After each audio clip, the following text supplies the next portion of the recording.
চারটা কর্ম যদি আমরা করি তাহলে আমাদের ব্রহ্মহত্যা পাপ হবে।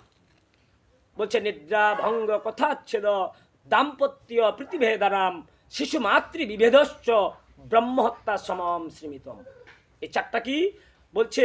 নিদ্রা ভঙ্গ, কোনো ব্যক্তি যদি নিদ্রায় থাকে, ঘুমায় গেছে, হঠাৎ করে আমরা ইয়ার্কির ছলে তার উপরে জল ঢালে দিলাম বা হঠাৎ করে ডাকে দিলাম, এটাতে আমাদের ব্রহ্মহত্যা পাপ হয়। বলছে নিদ্রা ভঙ্গ, কোনো কারণ ছাড়া কারো নিদ্রা ভঙ্গ করা যাবে না, নিদ্রা ভঙ্গ। আর এটা কি?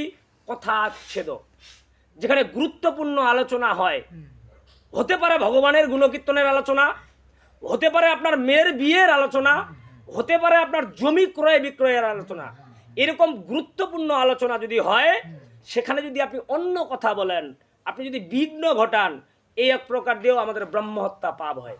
তাহলে একটা গেল নিদ্রা ভঙ্গ, আর একটা গেল কথাচ্ছেদ, যেখানে গুরুত্বপূর্ণ কথা হবে সেখানে অন্য কথা বলা যাবে না।